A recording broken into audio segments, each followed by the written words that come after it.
So here to talk through this tight fit Sudoku that Akash Doulani sent to us called Big Loss.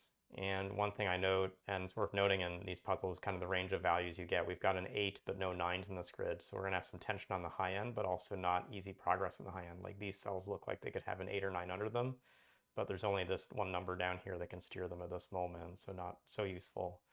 We've got more on the low end though, with both a 1 and a 2 in a cell like this. It has to have a 1 in it. So let's start with those.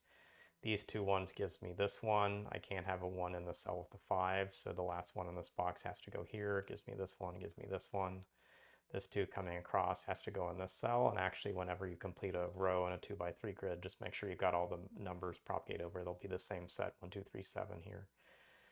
A 2 can't go in this cell, so it's going to be across these, which means a 2 is also here.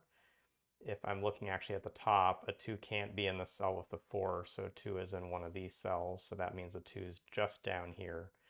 And so that's one I can mark into the grid.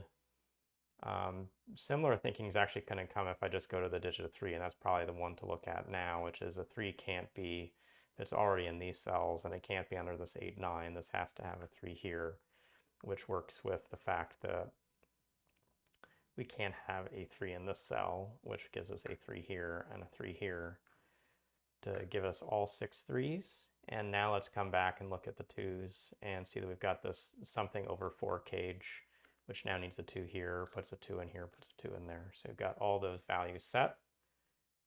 Going from bottom to top still, 4 is the next number to look at. This is the last place for 4 on the right side. 4 can't go here, so it's going to come across here when these cancel.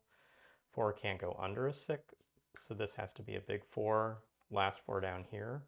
This 5 now completes this cell, and so we get some placement of a 9 in this grid, which will help us a lot. It means this is an 8. Completing this row, we have a 7 with a 9. And completing this column, we have that same 7 with a 9. That now means we've got a 5 and 8 to finish this space, but we need the 8 under the 6, and we said before this will be 8, 9 sort of split, and that puts in this 5, puts in this 5, finishing this row with this 8. Last cell for an 8 in the space, putting in this 5, moves a 5 down here. We've got to get an 8 in the cell and a 9 in the cell for this to work with a big 6. And we have the last values of 7 over 9. So interesting puzzle. It definitely helped to get some sense from the given values of which side low or highs to start to focus in, but going bottom to top was the way to work through this big loss and get through to the finish. So hopefully you got something through watching this video and seeing how I approach visualizing and making progress in tight fit Sudoku, and we'll see you again soon.